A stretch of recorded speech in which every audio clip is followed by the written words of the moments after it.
So here we have the Ford Fiesta on a 17 plate. I'm going to start off by showing you around the outside of the car, and then we'll hop in and run through some controls on the inside. But from the outside, you can see it's a 5-door car with alloy wheels. Let's start off inside the boot and then work our way around the rest of the car from there. So as we approach the boot, you can see we have plenty of space in there, along with that 60/40 split folding rear seat, should you wish to increase that space even further. Just briefly before we climb in, I think it's well worth seeing the interior from this exterior point of view. There's plenty to run through on the dashboard, so let's hop in and we'll do that now.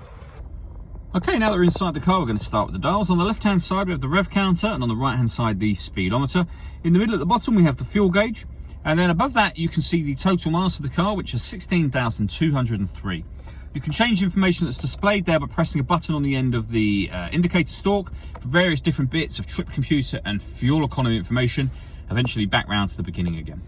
If we back out to the steering wheel, on the left hand side here we have stereo and phone controls, including voice activation. So hit that button in the middle, ask it to dial anyone in your contacts list, and it will do that for you without you having to take your phone from your bag or pocket. That is of course once you paired your phone up, and that is done by hitting the phone button just there and then following the instructions on the screen above. Now, when it comes to music in this car, you can see that we have DAB radio. This car also has AM and FM as well. And eventually, if you keep pressing the radio button on the main unit, you will get back to exactly where you started from. We've also got a CD player and USB input, as you can see just there. And on top of that, you can stream your music wirelessly via Bluetooth audio. So once you pair your phone, not only can you make and receive phone calls, you'll also be able to listen to your music as well.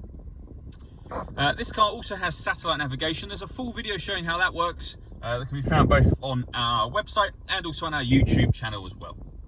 Working our way down, all the buttons I was using just a moment ago are here. We have the CD player at the top just there and the main volume for the stereo here. The nav button accesses the satellite navigation. Below that, we have the air conditioning. So you can adjust the fan speed, the temperature, the direction you'd like the air to be distributed in. This button turns the air conditioning off or back on again.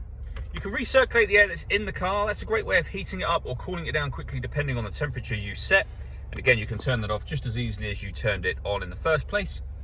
And then below that, we have this button just here. This turns off the stop and start for the car. So this car is designed to cut out when it's stationary in traffic to save you fuel.